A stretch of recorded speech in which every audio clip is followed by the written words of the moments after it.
Well, it is by now a now well-rehearsed handover. Andy Burnham has taken office as the UK's new Prime Minister. It's seventh since 2016. He's pledging to tackle the cost of living crisis, revive British industry and return more powers to local government. Burnham has also acknowledged the scale of the challenges that lie ahead, saying his new cabinet will pursue a long-term vision for the country, but questions remain over how he intends to fund his ambitious agenda.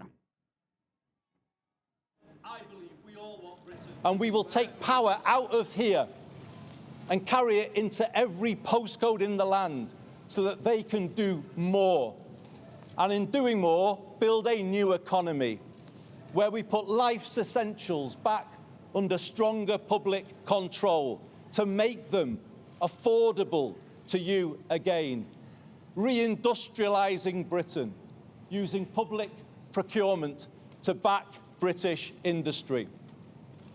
Later this year, I will bring forward a new plan for Britain.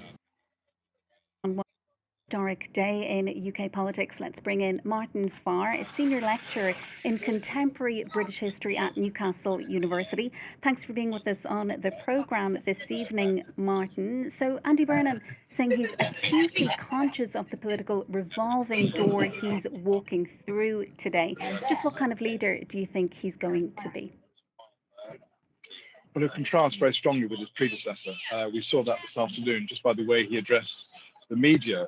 By eschewing a lectern, he demonstrated he was much more confident in his skin and has a much clearer message to convey. Keir Starmer had many qualities, but they weren't very apparent as Prime Minister. And I think he betrayed the fact that he wasn't a practiced politician. He had a big job before politics, and that was part of the appeal when he became leader in 2019, sorry. But that wasn't really sufficient to be able to convince the public, to craft a narrative, to create a story. It may not be sufficient, but it is necessary for a politician, for a Prime Minister certainly, to have the ability to carry an audience, that is to say, the electorate with him.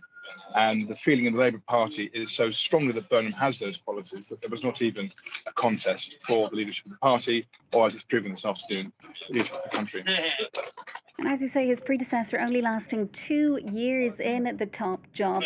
How do you think Burnham's going to do? Is he going to fare much better than that, do you think? And how is his premiership at a very early stage, albeit, being viewed by the British public? I'm afraid since Brexit, Prime Minister has been biennial. We change them every 2 years. It reflects the fluidity, the inconsistency, the increasingly short patience of voters, and the fact that this election in particular, the one in 3 years' time as we're expecting, could be for the first time in 100 years, the first new party government. And that's Reform UK, which is Britain's version of a populist right party. And I think the Labour Party members and its MPs certainly think that there's a responsibility almost to prevent that from happening. And that's why they changed horses in midstream, as it were, with their leaders. There was no great crisis that Trump presided over, there was no economic calamity, but it was thought to be such a serious matter that Labour does not be in a position where the extremist right, as Labour members would see it, are in a position to be successful. And that's revealed partly through Andy Burnham's route to Parliament. He was elected in the Makerfield constituency, which is an area between Manchester and Liverpool. He was thought likely to win, but not by the extent that he did in the end win. It was so emphatic a victory, where Reform had done so well 3 months earlier in local elections, that the party felt and hopes today that he has the ability to re-engage with Labour voters who were lost to the party and who looked elsewhere, and that only he can bring the party together. So there's enormous expectation on his part, weight of expectation, and indeed the word he used himself this afternoon, hope. And of course, it's not just the Prime Minister that's changing faces too in Cabinet. Rachel Reeves is out. We're also hearing that former Labour Party leader Ed Miliband is set to be the UK's next foreign minister. So what do you make of these choices that we're seeing when it comes to who exactly Burnham is putting into which positions? The key appointment, as it is for every Prime Minister, is Chancellor. And Ed Miliband has for some time almost been expecting the role. And certainly the left of the party wanted that because he would be a different type of Chancellor, a left-of-centre Chancellor in the Labour Party. But there were concerns about his ability to frighten the bond markets, about his ability to undermine confidence in the government's economic policy. It's probity, as it were. So this is a view from the right rather than the left. And also, I think the feeling that he may become too powerful as Chancellor. And so it turns out that John Healey, not to sound wise after the event, but I was predicting a month ago that John Healey would be a very good pick for Chancellor, in the sense that he's not political, he's not of left or right factions, and he overnight resolves Labour's dilemma over defence spending because he resigned from Starmer's cabinet over a shortfall in defence spending. Now he's the person who can make it happen as Chancellor. It also means that Shabana Mahmood, who have been tipped to be Chancellor, will remain in the Home Office, which is quite controversial in the Labour Party because of their tough stance on migration, but is popular with the country at large and with voters. So that's really significant. Miliband had to have a big role, and that's why he's been given the foreign secretaryship, the only role that could really be promoted to.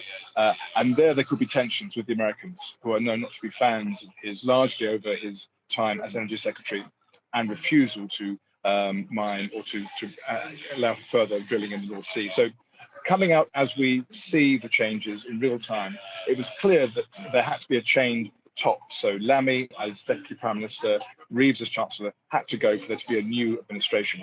What happens in the other posts will be very interesting to see, because it's been an unusually tight ship for Burnham. There have been no leaks, and this reveals another one of his big pitches, which is a Prime Minister and the government not concerned about briefings and undermining ministers, but being straightforward with the public. It's been a good start so far. And Martin, very early days, as we say. The new Prime Minister has already spoken, though, with Donald Trump. He's pledging continuing British support for Ukraine. What do you think he's going to do, the new Prime Minister, in terms of foreign policy? Do you think there's going to be any major departures from his predecessor, Keir Starmer? I suspect not.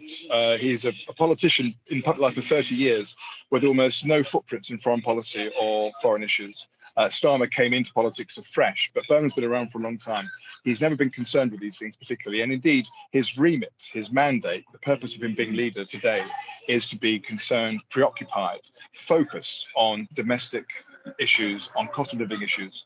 And so he needs a strong chancellor, a strong foreign secretary, which Miliband will provide. And the first foreign meeting or the first foreign phone call was always with the American president. The biggest issue, I think, will arise over whether to allow basing for US flights in their attacks on Iran. Otherwise, this was a big issue for Starmer too. Otherwise, I think there'll be continuity. Ukraine unites the parties. He will be concerned with closer EU cooperation, but be very aware of the way that could play with critics in the country, with the opposition, and not least, of course, with Reform UK and Nigel Farage. So tentative steps there, but this is very much a domestically focused Prime Minister. Whether he can stay that way, of course, is largely up to affairs around the world. And Martin, he was, of course, very popular former mayor of Manchester. Do you think that popularity is going to transfer over to the role of Prime Minister? I heard one voter earlier describing him as Keir Starmer, but from the north.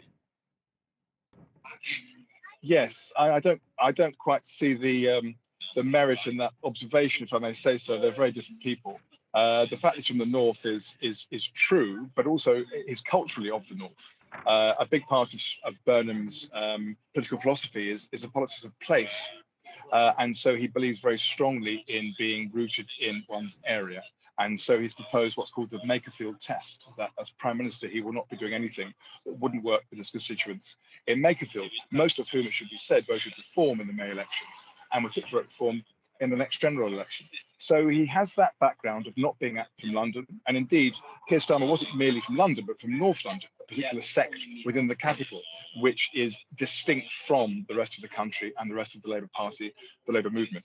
Burnham is imbued with the Labour Party and the movement.